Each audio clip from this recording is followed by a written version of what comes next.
Usini wa iyyakum ayyuhal hadiruna jami'an bi taqwallahi wa ta'atihi bi ayyaf'alul khairat wa yastanibu anis sayyiati mastata'tum la'allakum tuflihun wa ba'du.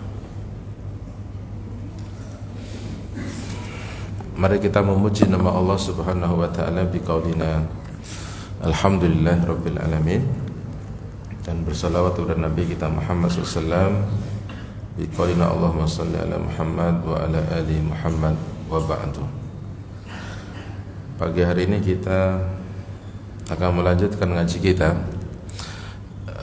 satu karya besar Ibnu Faraj Al-Jauzi dengan judul kitabnya Bustan Al-Wa'idin. Jadi ini mulai dari awal ngaji kita selalu pengumumannya At-Tibyan terus, ya. Jadi At-Tibyan itu karyanya Imam As-Suyuti. Sebenarnya yang dikaji sama kita bukan karyanya Imam Suyuti. Nama kitabnya adalah Bustan Al-Wa'izin, Bustanul Wa'izin. Sebelum kita ngaji, saya mau sampaikan sama Bapak Ibu, puluhan kali saya pergi ke Mekah itu baru kejadian kemarin. Saya landing itu hari Kamis maghrib sampai rumah Kamis kemarin.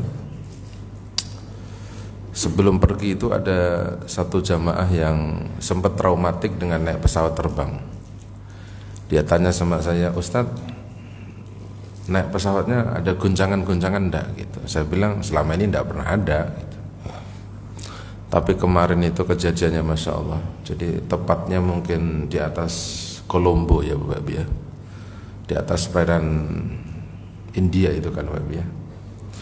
Kalau bahasa orang Indonesia itu terkenal dengan segitiga, apa itu Bapak Ibu? Ya orang Indonesia nyebutnya itulah tempat yang paling angker katanya kalau di udara gitu ya. Itu mengalami turbulensi sekitar 2 jam lebih. Ya saya cuman bilang, ini kayaknya mati semua gitu ya.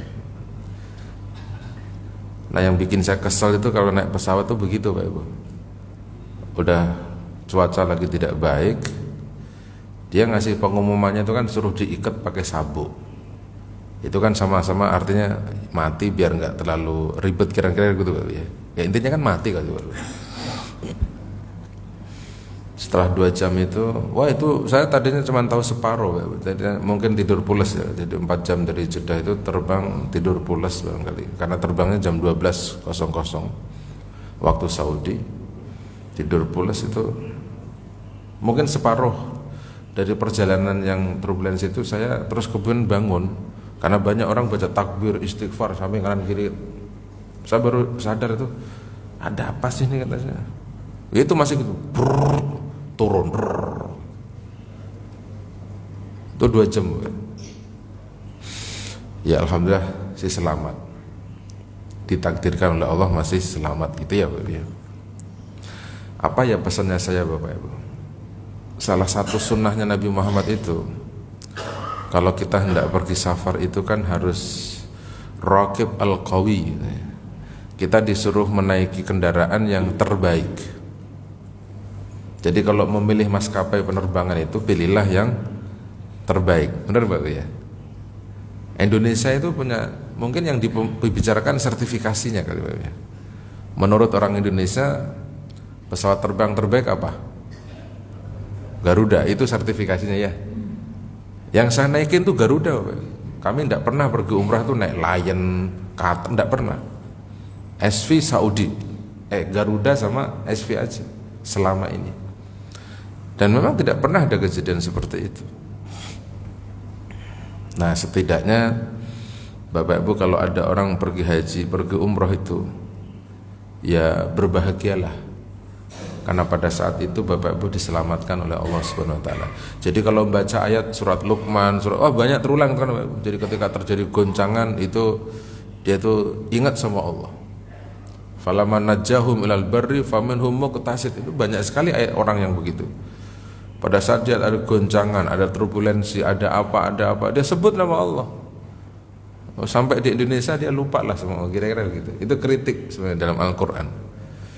Ya kalau orang belum pernah pergi ke Mekah, belum pernah ngalami turbulensi, ya udah nggak sok-sokan lah kira-kira begitu ya. Naik pesawat jauh aja belum pernah, situ udah repot aja hidup kan gitu.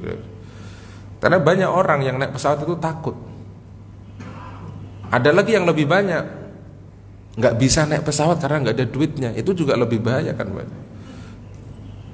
Nah, makanya kita harus bersyukur sama Allah. Sering naik pesawat, ada masalah, akhirnya dia bisa menjelaskan seperti itu. Nah itu oleh-oleh karena saya masih ingat gitu ya, masih ingat dan ya kalau ingat peristiwa itu yang ada cuma mati aja kan, nggak ada yang lainnya. Baik, kita akan melanjutkan ngaji kita. Judulnya adalah Faidatun lil jawazi ala sirat. Ini kalau bahasanya Al-Jauzi itu adalah ada keutamaan, ada kaidah, ada saran, ada hikmah. Kalau Bapak Ibu pengen bisa melewati Shiratal Mustaqim yang sudah kita bicarakan berbulan-bulan. Jadi kalau ada 7 kelompok yang kemarin kita bicarakan itu, mulai dari nomor 1 sampai 7 kok susah semuanya dikerjakan begitu Bapak Ibu ya. Mungkin ini bisa membantu, nggak terlalu susah cara mengerjakannya. Kata beliau begini, dzakara fi ba'dil akhbar, telah diriwayatkan dalam sebagian hadis, berita, data-data yang beliau baca, annal abda awil ummah idza dzakara as-sirat, sesungguhnya seorang hamba atau sekelompok manusia atau umat, idza dzakara as-sirat, ketika dijelaskan tentang Shiratal Mustaqim, yang satu helai rambut dibelah jadi 7 dan seterusnya gitu ya. Yang belum percaya berarti nggak ikut ngaji dari awal, karena ini ngaji pembahasan pertama adalah sirat ya. Wa hawwalihi wa su'ubatihi, kehebatan, kesulitan, wa riqqatihi wa tulihi, dan panjangnya perjalanan dalam Shiratal Mustaqim itu, wa ba'uda masafatuhu, dan jauhnya tempuh jalan Shiratal Mustaqim itu, summa baka, maka kemudian orang itu akan menangis. Summa qoma, kemudian orang itu akan berdiri, fasalla, dan mengerjakan sholat, asru raka'atin, 10 rakaat. Yaqra'u fi kulli raka'atin, dia akan membaca di tiap-tiap rakaatnya, bi Fatihatil Kitabi, dengan surat Al-Fatihah, wa qul huwallahu ahad, dan surat Al-Ikhlas, salasa marratin, sebanyak 3 kali. Jadi baca Al-Fatihahnya 1 kali, baca Al-Ikhlasnya 3 kali. Kemudian apa? Wa yusallim an kulli rak'ataini, dan dia akan membaca salam dari tiap-tiap 2 rakaat. Fa idza faragha, maka apabila orang itu sudah selesai mengerjakan sholat 10 rakaat, shalla 'alan nabi, kemudian dia akan bersolawat atas Nabi kita Muhammad sallallahu alaihi wasallam. Bapak Ibu pasti bertanya, ini sholat apa yang namanya Bapak Ibu ya? Jadi Nabi Muhammad itu pernah bersabda begini, ketika Allah Subhanahu wa ta'ala berfirman masalah sholat yang ada di surat apa itu Pak? Al-Ghasyiyah ya, ada kata-kata sholat Bapak ya. Fasalli, bukan li rabbika wanhar.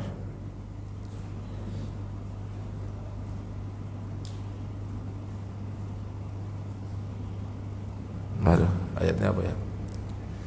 Tapi yang saya ingat begini, ada hadis Nabi yang menyatakan begini, sholat itu man sya'a fa'aksir wa man sya'a falyutil. Kalau sholat itu kamu kalau pengen ya silahkan diperbanyak. Kalau kamu pengen mengerjakan sholat itu ya silahkan dipanjang-panjangkan gitu. Ya, jadi kalau mau sholat yang banyak-banyak itu pasti kan kita akan bertanya, ini sholat apa ini? Kalau Bapak Ibu masuk masjid ada sholat tahiyatul masjid ya.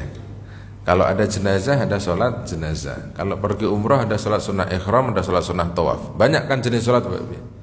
Ketika Nabi menyebutkan sholat, kalau mau sebanyak-banyaknya, inilah yang disebut dengan sholat sunnah mutlak. Sholat sunnah mutlak itu yang tidak yuqayyid ma'al imkani wal awqati, yang tidak pernah terbatas, tidak pernah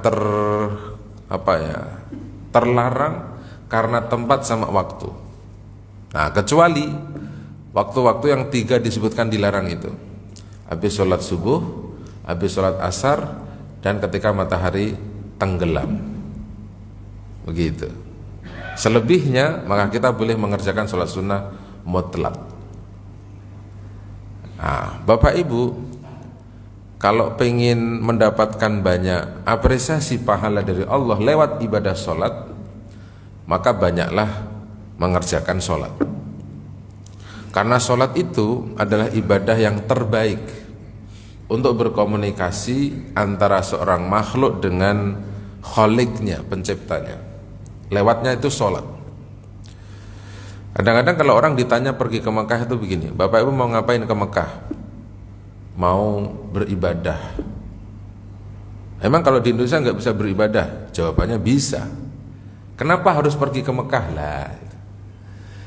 Salah satu alasannya apa? Karena ibadah sholat di Mekah itu apresiasi pahalanya banyak. Misalkan main angka 100.000 rakaat. Kalau di Madinah mainnya 1.000 rakaat gitu ya. Nah, kita ini disuruh menjelaskan bahwa ternyata tempatnya agak jauh dari kita, adanya di Mekah sama Madinah, termasuk Aqsa, itu toh bisa bernilai kelipatan pahala yang berbeda dengan kita sholat di masjid Al-Ikhlas. Kalau ingat turbulensi masih nggak nyambung saya, apa ini? Nah, jadi diriwayatkan oleh beliau, banyak yang beliau baca di dalam kitab-kitab yang beliau telaah, itu disebutkan semua orang, termasuk harusnya Bapak Ibu, apalagi kelompok umat manusia, yang dijelaskan tentang kondisi Shiratal Mustaqim, lengkap dengan kesulitannya, lengkap dengan jarak yang jauhnya, lengkap dengan susahnya, lengkap dengan macam-macam yang ada di situ. Itu semua orang itu menangis. Nah, kalau sudah nangis harus ada prakteknya. Kalau sudah nangis mau ngapain gitu? Nah, dikasihlah solusi, disuruh sholat 10 rakaat. Kalau Bapak Ibu pernah baca kitabnya Al-Ghazali, Ihya misalnya, di sana ada lagi yang disebut oleh beliau namanya sholat awabin, bainal maghribi wal isya'i, antara maghrib dengan isya, namanya awabin. Kalau Bapak Ibu pernah baca, kadang-kadang ada orang yang membaca belum tentu percaya. Ada orang membaca tujuannya untuk mengkritisi. Ada orang tujuannya membaca tapi tidak mau mengerjakan, mau mencari saja. Ini benar nggak sih kira-kira seperti itu? Nah, coba kita nikmati hidangan sholat ini. Kalau ada di Mekah, Madinah, kita itu kan hobi mengerjakan banyak sholat. Lah, sepengetahuan saya, ini sepengetahuan saya, kalau saya pernah ngapalin kitabnya Imam Al-Jaziri itu, Madzahib Al-Arba'ah, fikih 4 madhab. Kata beliau dalam kitabnya itu bahwa perkara-perkara ya yang diharamkan, tidak diperbolehkan kita sholatkan karena memiliki sebab-sebab, itu kan ada 3. Nomor 1, sebabnya datang duluan baru ada sholat. Yang nomor 2, sebabnya datang belakangan baru ada sholat. Yang nomor 3, ada sebab maka ada sholat, artinya berbarengan itu sebabnya. Nah, 3-tiganya ini Bapak Ibu tidak boleh dikerjakan kecuali ada di tanah haram, Mekah, Madinah sama Aqsa. Contoh yang sebabnya duluan, karena ada sholat gerhana, ada gerhana rembulan, kan gerhananya sudah muncul tuh, baru Bapak Ibu sholat gerhana, gitu. Terus kalau sebabnya belakangan, Bapak Ibu mau pergi umroh, Sholat sunnahnya di mana? Di Bir Ali. Kalau dari Madinah ya. Sholat sunnah ihram 2 rakaat itu. Umrohnya kapan? Kan masih nanti. Artinya sebabnya masih belakangan, belum datang gitu ya. Maka Bapak Ibu itu kalau sampai di Bir Ali, kalau sudah habis asar Bapak Ibu ya patokannya, maka Bapak Ibu tidak boleh mengerjakan sholat sunnah ihram. Alasannya karena itu adalah waktu yang dilarang mengerjakan sholat sunnah, habis asar. Kenapa tidak boleh sholat sunnah ihram? Karena Bir Ali itu adalah tanah halal, sama dengan di Al-Ikhlas. Sekarang kan banyak orang di masjid-masjid itu datang ke masjid habis asar, langsung sholat sunnah tahiyatul. Itu kalau sholat tahiyatul masjid itu sebabnya bareng, belakangan, atau duluan? Bareng ya, karena masuk masjid maka ada sholat sunnah tahiyatul. Nah, tadi undang-undangnya kan jelas itu ya. 3 sholat ini yang punya sebabnya duluan, belakangan, maupun berbarengan, itu tidak boleh dikerjakan illa fi biladillahil haram, kecuali di tanah Allah yang dimuliakan. 3 tempat itu, Aqsa, Mekah, sama Madinah. Lah, terus kemudian yang sudah ya, sebab yang duluan sudah, yang belakang sudah. Termasuk sholat jenazah. Di kita kan masih agak lazim serta umum ya. Kalau ada jenazah, misalnya meninggalnya habis zuhur, disolatinya habis sholat asar. Pertanyaannya adalah, itu kan ada jenazah, sudah ada dulu sebabnya, maka ada sholat sunnah jenazah, kan gitu ya. Undang-undangnya adalah semua 3 sebab itu ada duluan, belakangan, bareng, itu tidak diperbenarkan kalau tidak di tanah haram. Maka di Mekah Madinah itu, kalau setiap habis sholat asar, habis sholat subuh, dia selalu ada sholat jenazah. Boleh, karena tanah haram. Nah kalau di Masjid Al-Ikhlas ya tidak boleh, karena bukan tanah haram, gitu loh Bapak Ibu. Bapak Ibu silahkan banyak sholat, tapi pakai aturan. Misalnya Bapak Ibu harus dengerin, wah sirat ini bikin, wah susah nih, gini. Kan buat mereka yang lalu ketakutan, kekhawatiran, kayaknya nggak bisa lewat sirat. Nah, akhirnya kan dia akan mengerjakan banyak sholat, termotivasi dia. Ini kayaknya agak murah nih, cuman sholat 10 rakaat bisa lewatin siratul mustaqim, gitu. Namanya juga faedah. Manfaat ini bisa dihadirkan, bisa dikerjakan. Jadi kalau mau dikejar, pertanyaannya ada hadisnya enggak, ya tanya saja sama Ibnu Baraj ini kan, yang meninggalnya tahun 510 Hijriah. Digali kuburnya, itu baca kitab apa tuh? Gitu, gitu. Kalau nulis disertasi kan begitu. Kalau yang dipertanyakan adalah legal formalnya. Masa ulama sehebatnya beliau ditanyain hadis, Bapak? Kira-kira begitulah. Bapak kerjain aja, setuju dikerjakan, enggak setuju cari amalan yang lain. Boleh berbakti, boleh qiyamul lail, boleh sedekah, boleh zakat, boleh ninggalin riba, boleh, kan gitu-gitu. Dari kemarin yang 7 itu kan ya. Nah, ini faedah. Banyak memperbanyak sholat gitu Bapak ya. Yang nomor 2, ada kalimat yang menarik disampaikan oleh beliau adalah, setelah sholat itu dia banyak baca sholawat. Sholawat kepada Nabi Muhammad sallallahu alaihi wasallam. Wa syarrafa, dia memuliakan. Wa karam, dan mengagungkan Nabi kita Muhammad sallallahu alaihi wasallam. Mi'atu marrah, sebanyak 100 kali. Baca sholawatnya 100 kali. Saya kalau bawa jamaah umrah itu aneh-aneh. Bapak Ibu pernah baca sholawat apa? Diem aja itu. Pernah baca sholawat apa Bapak Ibu? Tidak pernah Ustaz. Biasanya kami cuma Allahumma sholli ala Muhammad tok. Bapak Ibu nggak boleh tidur ya. Nanti matanya digunakan untuk melihat setelah pergi ke sini gitu. Sepanjang jalan dari Mekah menuju Madinah, kan di pinggir jalan ada tulisan Bapak ya. Bapak pernah baca nggak tulisan-tulisan Arab itu? Baca sholawatnya gimana? Allahumma sholli ala sayyidina Muhammad.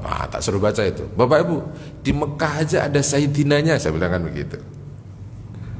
Kan ada orang Indonesia yang anti Sayyidina, Bapak Ibu. Maunya tuh Allahumma sholli ala Muhammad wa ala ali Muhammad. Rawahunya Bukhari. Enggak salah. Boleh buka, Bapak Ibu. Tapi yang baca Sayyidina juga jangan dimasukin neraka gara-gara Sayyidina gitu, maksud saya gitu loh, Bapak Ibu. Lah urusan Sayyidina aja kok masuk neraka sama surga, ya lucu tuh, Bapak Ibu. Itu kurang piknik aja itu orang. Berarti orang Mekah yang nulis Sayyidina masuk neraka begitu. Ya, berarti yang salah pasti yang ngomongin masuk neraka gara-gara Sayyidina. Kan gitu aja toh, Ibu. Yang Allahumma sholli ala Muhammad boleh. Yang pakai Sayyidina ya boleh. Sholawat itu ada banyak kok. Benar enggak, Bapak? Bapak Ibu kalau baca Al-Qur'an Al-Ahzab itu perintahnya kan cuman ya ayyuhallazina amanu shollu. Apa sih artinya sholawat? Ibnu Abbas itu bilangnya 3. Kan itu ada 3 tahu Bapak Ibu. Innallaha wa malaikatahu yusholluna. Kan ada 3 tahu orangnya. Allah bersolawat, malaikat bersolawat, Bapak Ibu yang sudah beriman juga disuruh bersolawat. Kalau Allah bersolawat itu artinya Allah mencurahkan rahmatnya kepada Nabi. Kalau malaikat bersolawat itu malaikat memintakan ampun untuk Nabi. Kalau Bapak Ibu bersolawat itu Bapak Ibu akan dapat berkah dari Allah dan Rasulnya. Udah begitu. Jadi concern ke kalimatnya aja. Bapak Ibu disuruh baca solawat udah. Redaksinya apa? Silahkan dicari. Karena esensinya solawat adalah syarrofahu wa karromahu wa adzamahu. Memuliakan, mengagungkan. Begitu Bapak Ibu.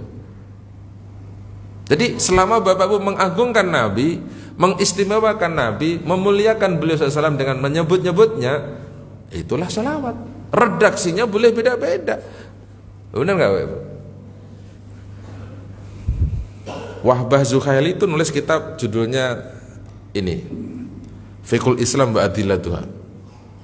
Di dalam kitabnya beliau itu menjelaskan salawatnya lebih banyak, termasuk Ali As-Sabuni yang punya tafsir ayat ahkam itu. Jadi dia diskusi tentang esensinya sholawat. Redaksinya boleh dicari oleh Bapak Ibu. Jadi kalau Bapak Ibu pernah kenal sholawat badar, misalnya gitu. Sholawat apa Bapak Ibu? Sholawat badar. Sholatullah salamullah. Itu sholawat badar Bapak Ibu. Kalau urusan lirik apa ya boleh macam-macam lah Bapak Ibu ya. Boleh lagunya Cina, Madura, Jawa, apa aja namanya juga lirik. Bapak Ibu kalau dengerin sholawatnya orang Tunisia, Turki itu kagak ada yang enak.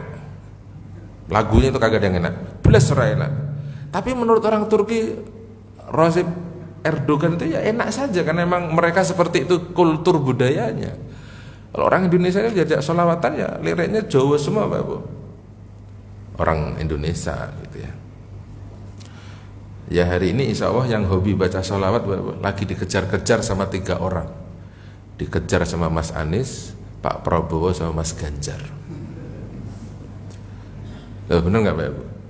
Mereka lagi ngejar masyarakat sholawat.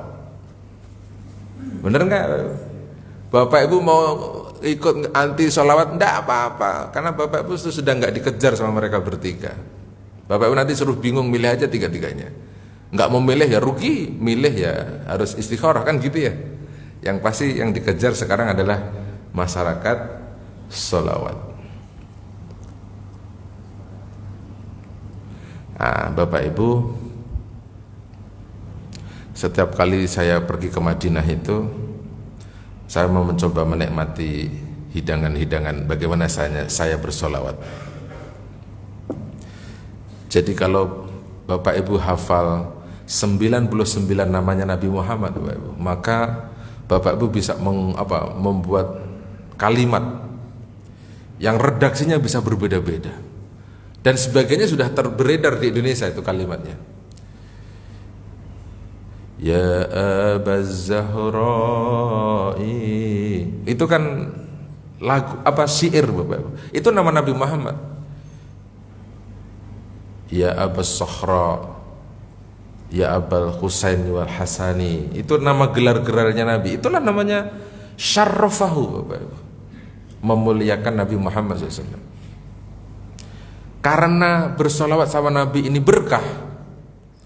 Saya hafal betul ada hadis Nabi yang diriwayatkan oleh Imam Turmudi, Ibnu Majah, Nasai, dan beliau mengatakan hadis ini sahih. Apa kata Nabi? Ij'alu jami'i du'aikum an tusalli alayya. Kamu jadikanlah setiap permohonan kamu bersolawat kepada saya. Bapak Ibu tidak usah berdoa sebenarnya, baca solawat aja sama Nabi. Harapannya Bapak Ibu itu akan dikabulkan. Coba. Sekadang saya kalau dipikir-pikir, ya Allah Gusti bener ya katanya. Itu Habib Syah itu kalau sholawatan Bapak Ibu, mulai dari jam 8 berakhir jam 2-3 malam gitu, sekian juta orang itu, dia tidak akan pernah beranjak dari depannya Habib Syah menikmati hidangan sholawat itu. Tapi kalau orang yang nggak bisa sholawat, baru ngeliatin orangnya aja udah mules, dia lagi katanya begitu. Ini kan urusan hidangan tau Pak. Loh bener gak Pak? Urusan hidangan. Bapak Ibu kalau lagi santai menikmati rooftop, menikmati taman rumahnya Bapak Ibu gitu, yang didengerin apa? Keroncong, campur sari, dangdut koplo, murotal, apa atau apa? Kan masing-masing orang itu. Saya hobinya sih dengerin sholawatan dengan versinya saya. Kita klik aja itu Bapak Ibu di Spotify. Mau dengerin sholawat model apa ini? Yang kira-kira menyejukkan lah. Sambil kita terjemahkan. Kita terjemahkan, oh ya. Nah kalau sudah menerjemahkan tuh adem gitu Bapak Ibu. Adem itulah berkah. Karena pada saat dia hadir ke ademnya itu, akhirnya dia berpikir positif. Nabi Muhammad itu luar biasa. Lah, Shirathul Mustaqim itu hanya bisa dilewatin oleh Bapak Ibu kalau Bapak Ibu itu akrab, seneng, cinta sama Nabi Muhammad SAW. Lah, begitu Bapak Ibu. Karena 7 kalimat dari atas itu 1 sampai 7 itu semuanya yang ngasih tahu Nabi. Nggak boleh riba, nggak boleh zina, semuanya kan Nabi yang kasih tahu. Kalau nggak pakai Nabi ya nggak bisa lewat, gitu loh Bapak Ibu. Nah, puncaknya Bapak Ibu nanti kalau di alam barzah itu kok ditanya juga. Pertanyaannya Nabi Muhammad itu nggak disebut. Jadi nggak pakai waman nabiyuka begitu pertanyaannya Bapak Ibu. Yang ditanyakan dalam beberapa hadis Nabi itu riwayatnya adalah wama ra'yuka bihadzal rajul. Apa pendapatmu tentang laki-laki inilah tuh. Kalau Bapak Ibu tidak pernah baca sholawat, kenal juga kagak, tahu juga enggak begitu ya. Baca bapak ibunya, tinggalnya, lahirnya kapan, di mana juga enggak tahu gitu. Gimana bisa Bapak Ibu jawab itu Nabi Muhammad? Nah, maka bersolawatlah. Setiap subuh seperti ini Bapak Ibu disuruh bersolawat minimal 10 kali. Minimal 10 kali. Ya kalau sudah pensiunan ya 100 kali lah Bapak Ibu. Yang agak banyak kan udah pensiun kok Bapak Ibu. Lalu yang didengarkan sholawat juga. Apa kayak pokoknya dengar sholawat Bapak Ibu ya. Allahumma salli wa sallim wa barik alaihi. Kalau dalam orang yang baca sholawat itu atirillahumma qadrahul karim bi arfin syadidi min salati wa taslim. Allahumma salli wa sallim wa barik alaihi. Adem Bapak Ibu. Habis itu makan nasi kembuli, biryani, begitu. Ini bukan yang dibaca Quran, hadis, habis itu kagak ada apa-apanya. Yang sholawatan nasi biryani biasanya Bapak Ibu. Keluar itu makanan, berkah. Apa Bapak Ibu? Berkah. Karena tadi itu penjelasannya Ibnu Abbas itu kata kuncinya. Kalau Bapak Ibu bersolawat, berkahnya diturunkan. Lah Bapak Ibu, solawat yang 100 kali ini dibaca oleh Bapak Ibu setelah berlinang air mata. Kalau belum berlinang ya Bapak Ibu harus ngikut dulu tuh. Caranya berlinang gimana nih? Gitu dong. Artinya apa? Ini ibadah solawat itu hadir bisa dikerjakan setelah Bapak Ibu dikasih tahu bahwa susahnya Shirathul Mustaqim, sempitnya, sulitnya, ruwetnya di Shiratal Mustaqim itu membuat Bapak Ibu nangis dulu. Kalau sudah nangis dia akan banyak sholat. Kalau sudah nangis dia akan banyak sholawat. Gitu loh Bapak Ibu. Ini kadang-kadang orang habis nangis, habis itu salah lagi, habis nangis itu bohong lagi. Itu aja jadi masalah kita itu kan Bapak Ibu. Jadi nangisnya itu palsu. Nangisnya itu apa? Palsu ya. Ada bahasa air mata palsu kan Pak Ibu. Bentar-bentar nangis, bentar-bentar nangis. Salah mah iya gitu loh. Jadi nangis itu tidak menyentuh gitu loh. Kayak kita doa di depan Ka'bah, wah berember-ember orang nangis Pak Ibu. Ya pulang dari Mekah yang ngono-ngono meneh coba. Nah, terus nangis kemarin yang berember-ember buat apa itu? Kan gitu maksudnya. Mbok yo nangis kalau sudah berember-ember itu habis itu terus bener gitu loh Pak Ibu. Pulang umroh berubah, pulang haji berubah, begitu. Jadi ndak ngejar bolak-baliknya, tapi esensi nangisnya gitu. Jadi yang bisa mengerjakan sholat ini, baca sholawat ini, yang sudah nangis duluan. Ya kalau belum nangis ya dia nggak bisa. Oh dibacain sholawat kok lurus aja wajahnya itu, ngikutin kagak, baca kagak, tahu artinya ya kagak lah. Ini orang ngopo merek ya belum. Coba baca sholat, diem aja. Yang selama ini didengerin apa sih Bapak Ibu? Saya sukanya keroncong Ustaz. Yang satu dangdut, yang satu apa? Ya semonggo. Nah, coba kali-kali ngeklik sholawat lah Bapak Ibu. Sholawat apalah? Jibril misalnya. Bapak Ibu apa sholawat Jibril? Allahumma sholli ala. Yang bunyi dua. Ada orangnya ada 1000. Muhammadin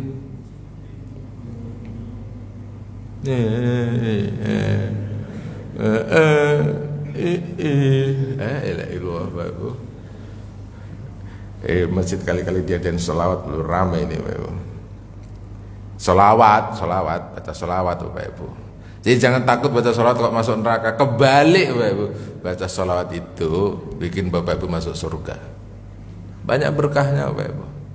Maaf Bapak Ibu ya, saya ini jelek-jelek mondoknya lumayan lah Bapak Ibu ya. Hampir 10 tahun kami di pesantren itu.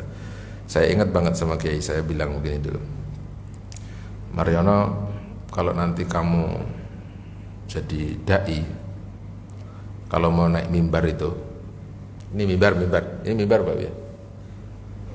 Itu biar kamu tidak grogi, tidak nervous gitu ya. Baca sholawat dulu 3 kali sebelum naik katanya. Allahumma sholli ala Muhammad, Allahumma sholli ala sayyidina Muhammad. Nah, tak pikir-pikir apa ya bener. Kalau orang santri itu kalau dikasih tahu kiainya kan nggak pernah bertanya, Pak Kiai, ada hadisnya nggak Pak Kiai? Nggak pernah. Hadisnya nomor berapa Pak Kiai? Nggak pernah. Terus pokoknya Kiai ngendikon apa ya kita kerjakan aja. Nah habis itu kita nyari dalil. Nih baca sholatnya apa sih? Loh, ternyata sholawat itu kan membuka berbagai macam kesulitan dengan bersolawat itu. Lah qadarullahnya saya jadi penceramah, misalnya sekarang saya jadi penceramah gitu ya. Seumur-umur saya ceramah di depan orang yang agak keluar keringat itu waktu saya mau ceramah di depannya Pak SBY. Adanya di kedutaan besar di Australia, Sydney 2015. Saya sudah duduk pertama, protokolernya datang, Pak SBY sudah mau masuk ruangan, harus disterilkan. Pak SBY-nya sudah duduk, saya mau mulai ceramah. Itu keluar keringet dingin, ya kayak turbulensi tadi tuh Pak Ibu. Waduh ini ngeri, bahaya ini kata saya. Akhirnya saya ingat sama kiai saya itu, baca sholawat. Sambil dipikirkan, SBY itu siapa sih gitu. Oh dia presiden ke-6. Oh saya kan santri. SBY mondok, tapi kan cuma 1 tahun, saya kan 10 tahun. Kayak gitu-gitu diangkat gitu. Akhirnya keringatnya hilang, baru kita bisa ceramah. Loh Bapak Ibu, ini segini banyak orang. Itu namanya berdiri di mimbar ini tidak semua orang bisa Bapak Ibu. Bapak sudah bawa teks, ngumumin duit, ngumumin kegiatan masjid itu tidak semua orang bisa Bapak Ibu. Ada yang begini-gini. Sudah ditulis aja masih gini, etek gitu, etek. Akhirnya lupa. Baca angka nggak ketemu rupiahnya. Ini mimbar ini sakral, jangan sembarangan. Ini mimbar tuh nggak sembarangan, bener nggak? Belum dia ngeliatin ke depan, waduh itu ada tetangga saya itu. Udah kader tuh Pak Ibu. Yang selama ini kita nggak baik sama tetangga, hilang itu hafalan semua Pak Ibu. Mau ngomong apa itu? Akhirnya assalamualaikum warahmatullahi wabarakatuh. Belum jadi pengumuman udah turun dia. Masya Allah. Ya, jadi sholawat itu silahkan dielaborasi data tentang sholawat. Pesan saya, kalau Bapak Ibu pergi ke Madinah, memang harus akrab dengan Nabi, gitu Bapak Ibu. Kalau Bapak Ibu pergi ke Madinah, harus memuliakan, mengagungkan Nabi. Karena ziarah ke sana itu memang dipilih Bapak Ibu. Jadi kalau Bapak Ibu tidak akrab dengan Nabi, ya bagaimana caranya ziarahnya gitu. Pesan saya Bapak Ibu, kalau sampai ke Madinah itu lewat Babu Salam, Bapak Ibu itu nengoknya ke sebelah kanan. Lewat Babu Salam, oke? Babu Salam masuk, tengoknya sebelah kanan, sepanjang dinding dari pintu masuk Babu Salam itu ada tulisannya hadhihi asmaur Rasul sallallahu alaihi wasallam. Tulisannya itu, artinya apa? Ini adalah nama-nama Nabi Muhammad SAW. Bentuknya bulat itu. Bulat, nomor 1 sampai 99 ujung nanti Babul Baqi. Itu nama Nabi semua. Bapak pernah baca? Ya orang nggak tahu artinya, mau dibaca apanya? Akhirnya dia sholawatnya nggak bisa. Padahal itu nama Nabi berapa? 99. Sehingga Bapak waktu jalan dari Babu Salam itu, Allahumma sholli ala Muhammad, Allahumma sholli ala Sayyidina Muhammad, assalatu wassalamu alaika ya Rasulullah. Terus kan nama Nabi semua itu, assalamu alaika ya Toha, assalamu alaika ya Ibrahim, assalamu alaika ya Yasin. Itu kan nama Nabi Muhammad SAW. Assalamu alaika ya Abal Fuqara wal Masakin, assalamu alaika ya Sayyidul Mursalin. Itu Nabi semua Bapak Ibu. Jadi orang zikirnya mulai dari Babu Salam itu sudah nama Nabi semua Bapak Ibu. Salam untuk Anda wahai Rasul, salam untuk Anda wahai pemimpin semua penghulu Rasul. Itu sudah begitu, zikirnya itu sudah begitu. Sehingga air matanya habis pada saat dia lewatin persis di depan Nabi. Dia ketemu sama Nabi. Assalamualaikum ya Rasulullah. Sambil dibaca itu hadis Nabi. Kalau Bapak Ibu baca salam sama Nabi Muhammad SAW, maka Allah mengembalikan ruh ke dalam jasadnya Nabi sampai Nabi menjawab salamnya Bapak Ibu yang lewat itu. Pasti Bapak Ibu bertanya, berarti Nabi hidup dong Ustadz? Nah, susah jelasin orang kayak gini Bapak Ibu. Belum nangis. Orang kalau belum nangis begini pertanyaannya, ribet pertanyaannya. Kalau dia sudah nangis, pastinya dia paham Bapak Ibu. Kalau Bapak Ibu jadi pakar literasi tentang kitab-kitab, ya dibaca aja gitu. Sebelum pergi ke Mekah itu, sebelum ziarah dibaca dulu harusnya kan Bapak Ibu. Bagaimana keutamaan orang berziarah sama Nabi itu? Bagaimana status hadis ini? Saya sudah meyakini hadis ini kan memang diperdebatkan. Kelompoknya Ibnu Taimiyah, Abu Hanifah, Ibnu Qayyim, Syaukani, mereka mengatakan yang jawab salamnya itu adalah malaikat, bukan Nabi Muhammad SAW. Tetapi kelompoknya Ibnu Hajar, Imam Suyuti, Nawawi, Mu'dhamus Syafi'iyah, yang jawab adalah Nabi Muhammad SAW. Buat saya, intinya yang mau jawab siapa kayak sholawatnya kita di depan Nabi, yang pasti kan ada yang jawab. Jangan sampai ada yang ketiga, salamnya kita itu tidak ada yang jawab, apalagi tidak ada lebihnya, itu yang jadi rugi Pak Ibu. Sementara Nabi mengatakan apa? Man sallama alayya wajabat lahu syafaati yaumal qiyamah. Siapa orang yang bersalam kepada saya di tempat ini, maka orang itu wajib mendapatkan syafaatku nanti pada hari kiamat. Ekspresinya aja Pak Ibu. Dan saya meyakini yang nomor 2. Kalau saya baca salam sama Nabi, Nabi Muhammad itu jawab salam saya. Sehingga kita ini kemudian disunahkan untuk nitip salam sama Nabi. Kalau ada orang pergi ke Madinah, jangan malah nitipnya tuh kulit onta, hajar jahanam. Buat apa sih Bapak Ibu? Titip salamlah sama Nabi. Salamnya sama Nabi.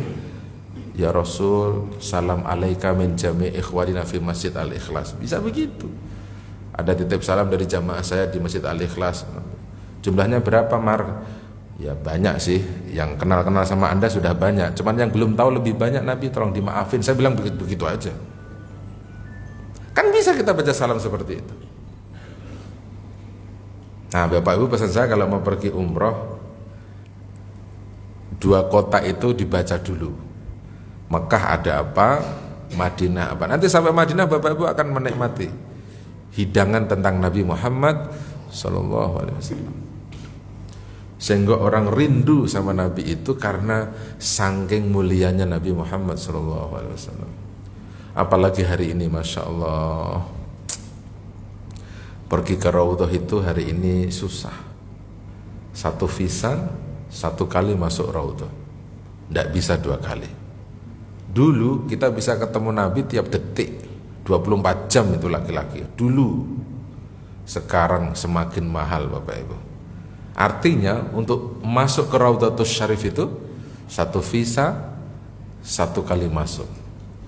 Bapak Ibu pernah nggak bertanya dalam hatinya gini, kok saya bisa sholat di Raudhah? Raudhah itu bukannya surga, Bapak Ibu. Taman daripada taman-taman surga. Gimana cara menjelaskannya itu? Masuk ke Raudhah, apa istimewanya? Kalau Bapak Ibu bisa masuk Raudhah, berarti dosanya sudah tidak ada. Karena orang yang sudah masuk surga itu dosanya sudah nggak ada. Kalau masih ada dosanya, dia masih di neraka pasti, Bapak Ibu. Oh, berarti kita sudah dimaafkan oleh Allah sehingga bisa masuk ke Raudhatus Syarif. Maka harus dinikmati hidangan Raudhatus Syarif. Yang paling penting memang kalau pergi ke tempat-tempat ini memang harus membaca sih ya Bapak Ibu ya. Saya senangnya itu membaca. Jadi kalau pergi umroh sama kita itu disuruh banyak baca. Kan banyak orang yang pergi ke Madinah, wah sholat di Madinah pahalanya 1000 rakaat. Ya sholatnya di mana dulu kali? Benar nggak Bapak Ibu? Sholatnya di mana? Di masjidnya Nabi. Masjidnya Nabi yang mana? Masa segede itu? Enggak dong. Itu hadis Nabi itu ditulis Bapak Ibu.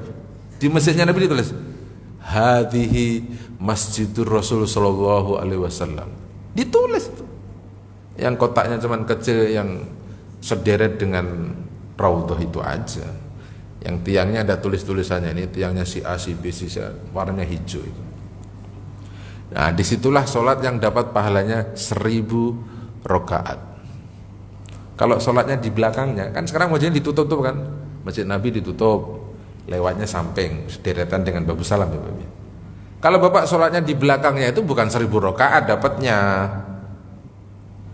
Para ulama ngasih taunya berapa? 1000 kebaikan. 1000 kebaikan itu apa?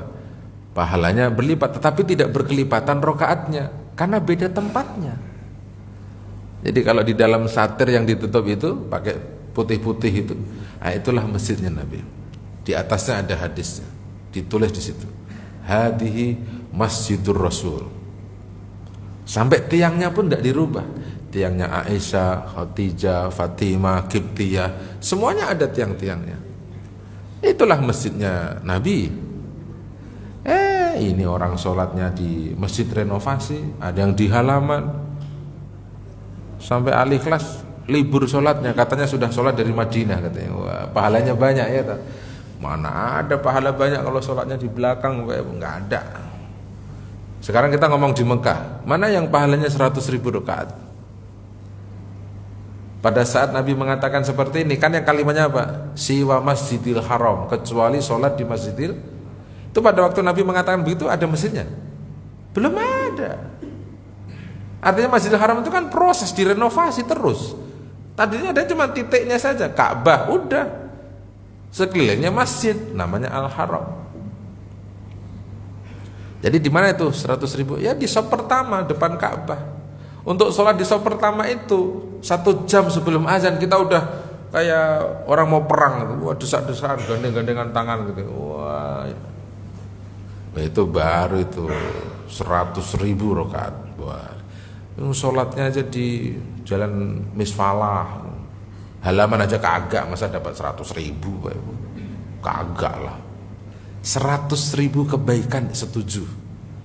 Ya sama dengan sop pertama sama kedua di masjid ini. Beda kan? Iya beda. Kalau di sini dapatnya apa? Onta ya.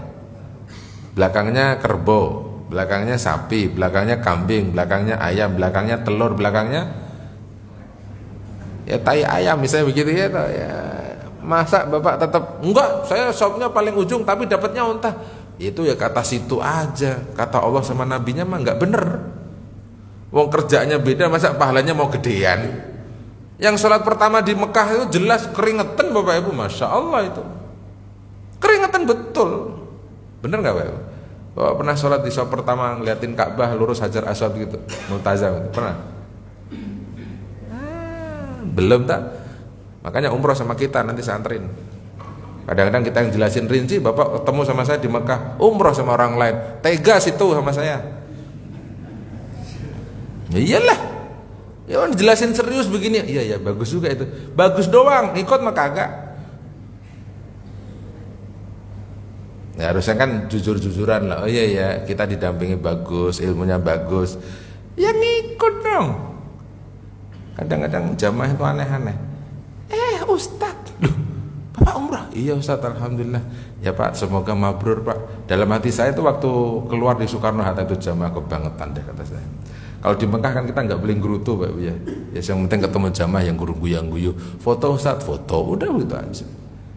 Padahal kita nyesek sebenarnya ketemu tuh Pak. Perasaan saya yang ceramah kemarin, saya yang jelasin kok sampai pergi sama orang lain lah. Goblok aku pokoknya. Masya Allah. Dah. Baik. Kemudian apa? Summa qala subhanallah khalaqa ma syaa wa qada bima syaa walhamdulillahi ala kulli syai'. Kemudian setelah sholat 10 rakaat, baca sholawat 10 kali, Bapak Ibu disuruh berzikir subhanallah khalaqa ma syaa. Maha suci Allah yang telah menciptakan apa saja yang Dia kehendaki. Wa qada bima syaa, dan Allah telah menetapkan dengan apa saja yang Dia kehendaki. Segala puji milik Allah atas segala sesuatu. Ini kalau diterjemahkan, akhirnya kan akan ketemu takdir-takdir baik. Tiba-tiba dia bisa begini, bisa begini. Karena di Masya Allahnya dia dapat gitu. Kan ada muqaddimah ceramah ini, alhamdulillahi kana wa malam yasa lam yakun. Nah, itu kan kalimat itu bagus ya. Segala puji bagi Allah yang akan menghadirkan apa yang dikehendaki. Tidak akan pernah hadir apa yang tidak pernah dikehendaki. Itu Allah Subhanahu wa taala.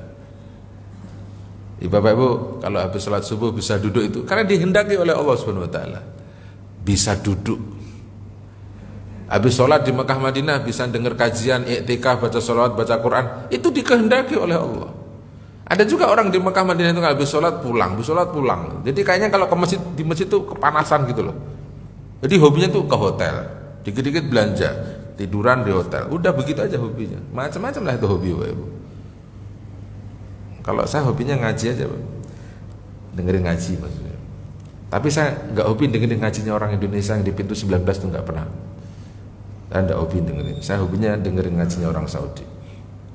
Ngaji apa yang pilih aja, yang tauhid, sirah, tazkiyatun nafas, kan masing-masing kelompok beda-beda tema kajiannya. Tinggal kita baca aja dulu itu judulnya.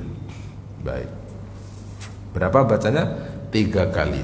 Summa yaqul, kemudian dia berdoa, Allahumma jawwazani asyirat wa najini min hauli. Ya Allah, tolong izinkan saya, bisakan saya melewati siratal mustaqim, dan selamatkan saya dari hiruk pikuknya siratal mustaqim. Itu namanya doa.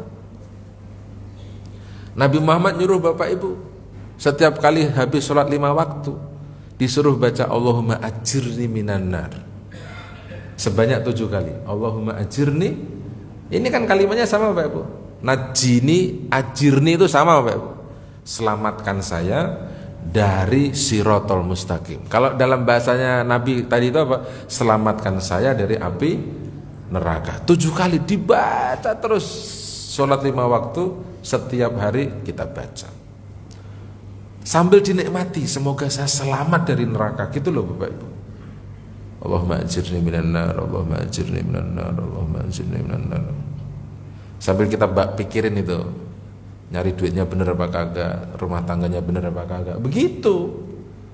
Akhirnya ini orang kalau mau diselamatkan itu dibimbing gitu loh, dibimbing. Akhirnya jadi baik hidupnya.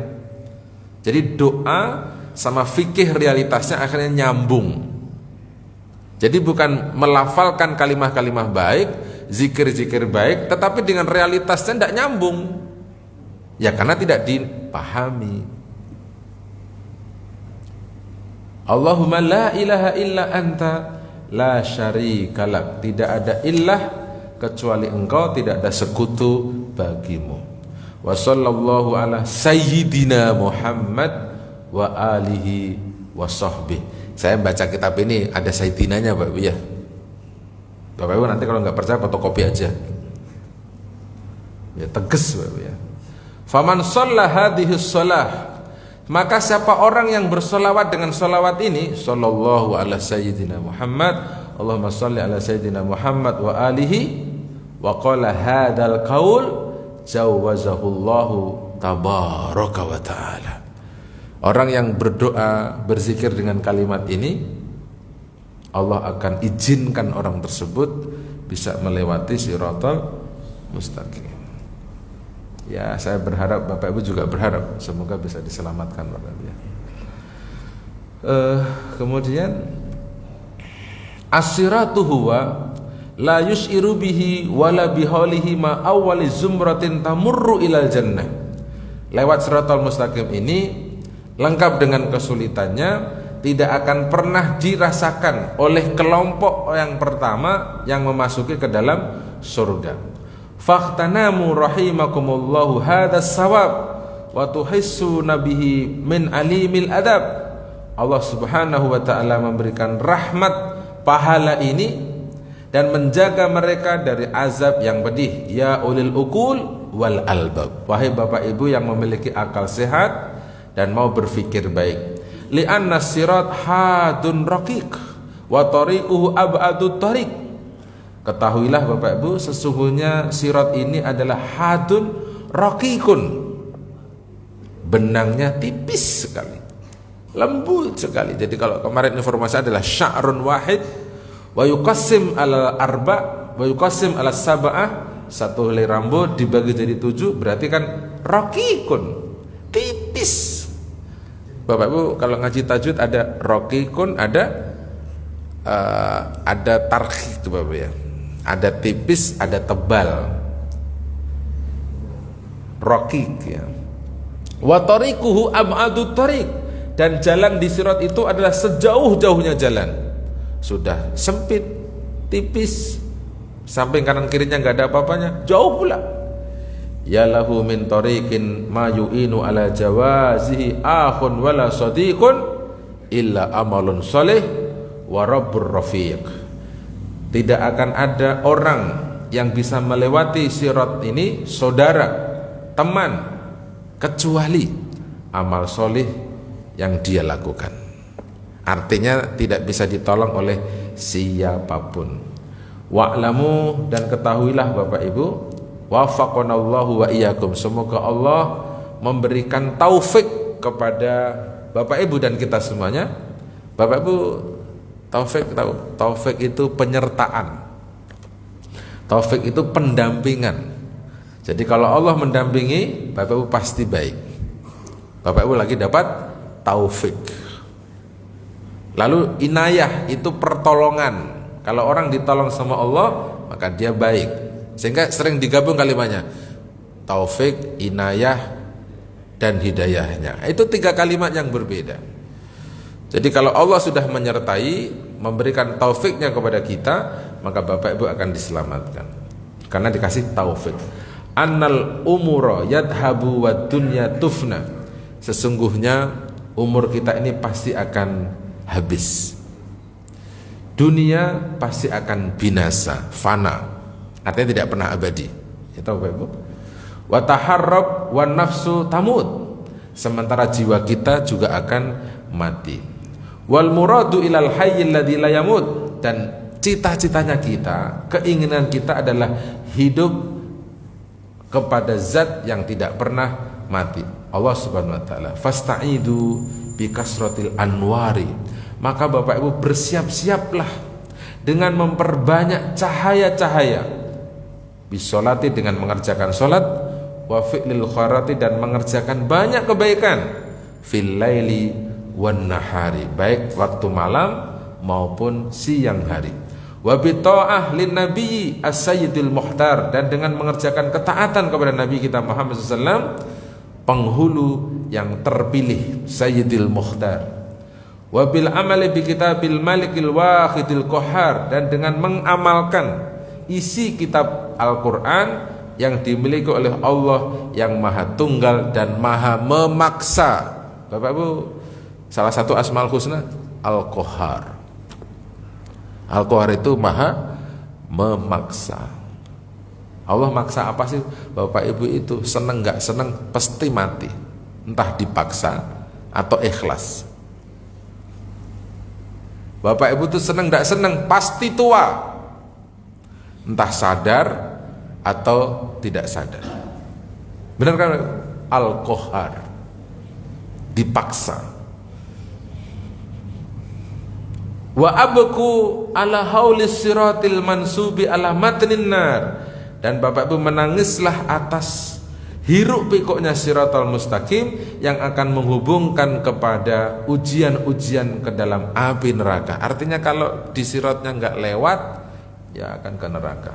Yassarahullahu lana wa hawwanahu alaina, semoga Allah memberikan kemudahan kepada kami, wa hawwanahu alaina, dan memberikan kelancaran kepada kami.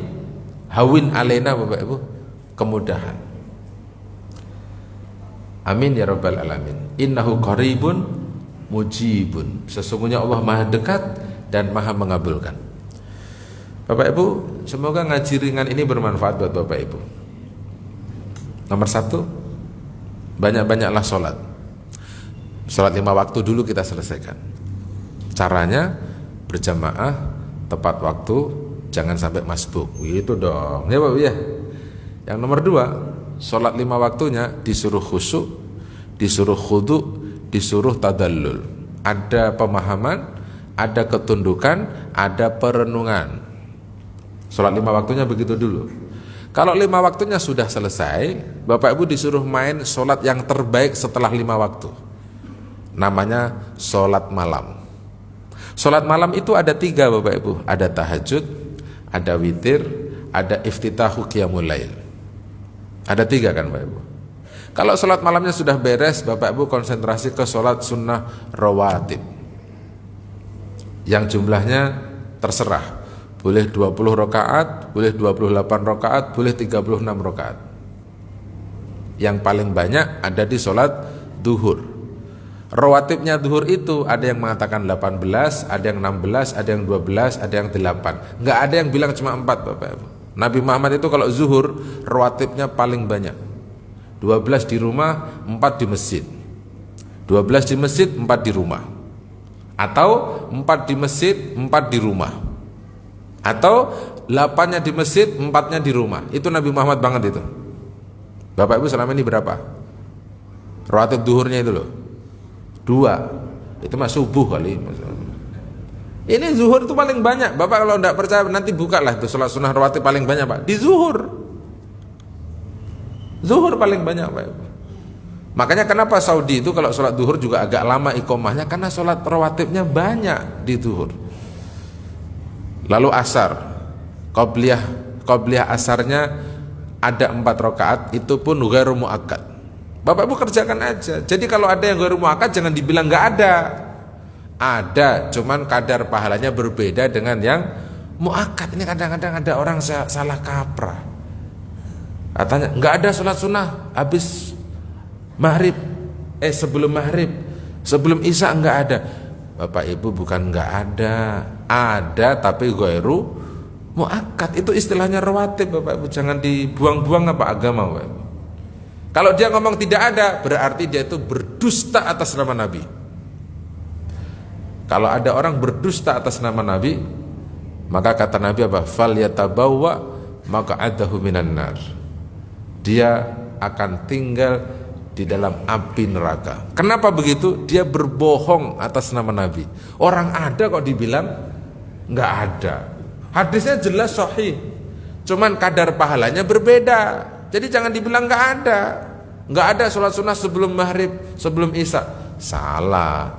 Ada tapi ghairu muakkad. Gitu dong. Ya tak? Kalau ghairu muakkad itu kadar pahalanya aja yang sedikit.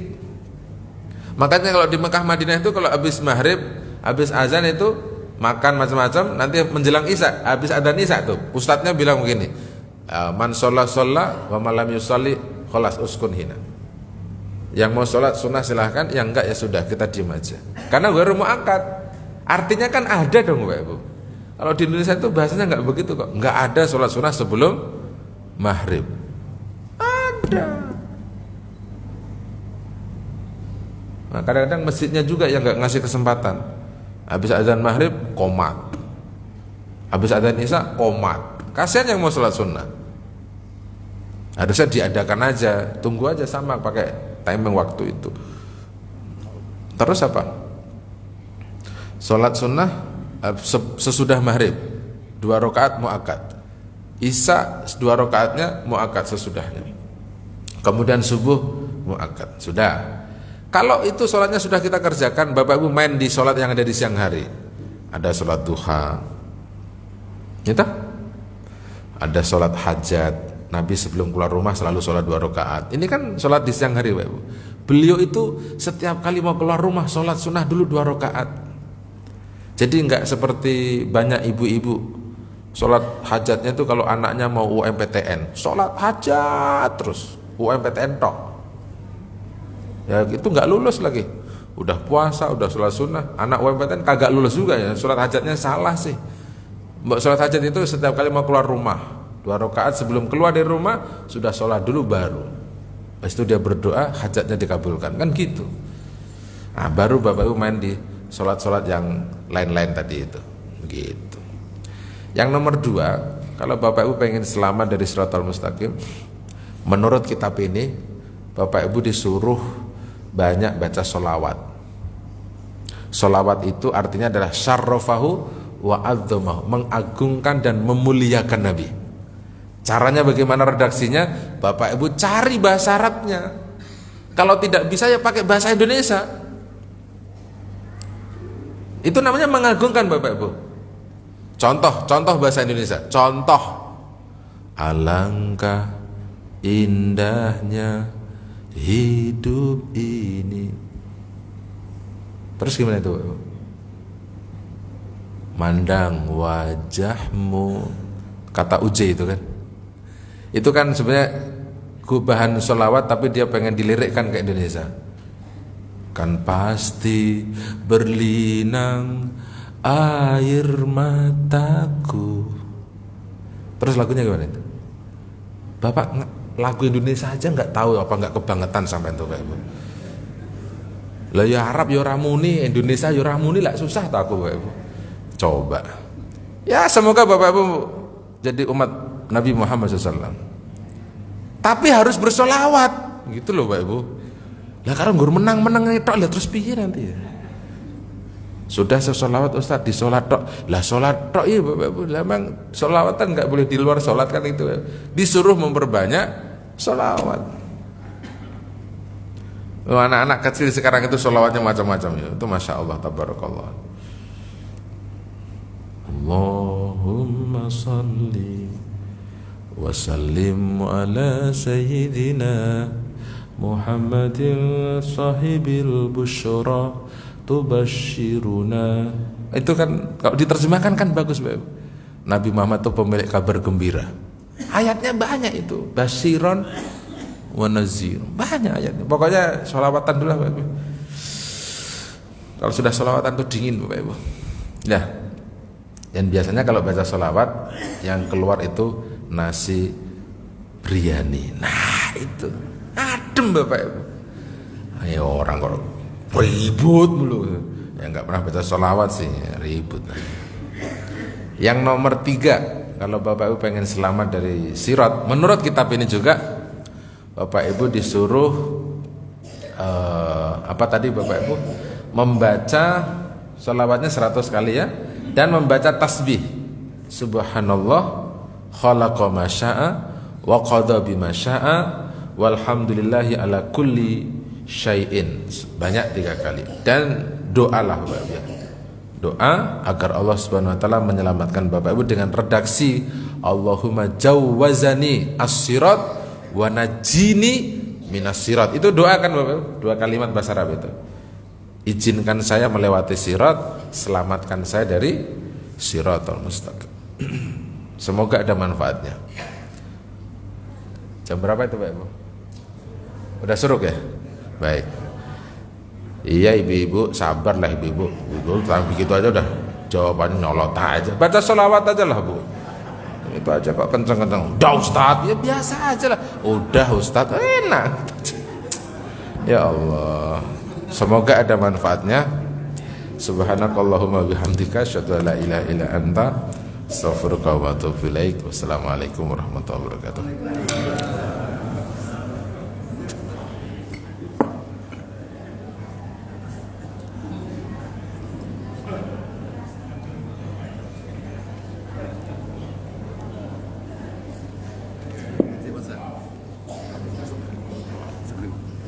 Terima kasih Ustaz Maryam. Oke, saya pakai.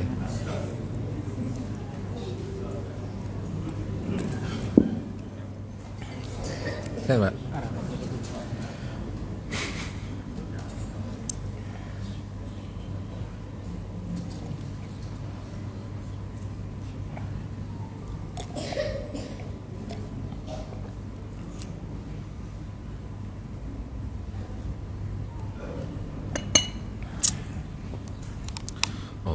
Allahumma salli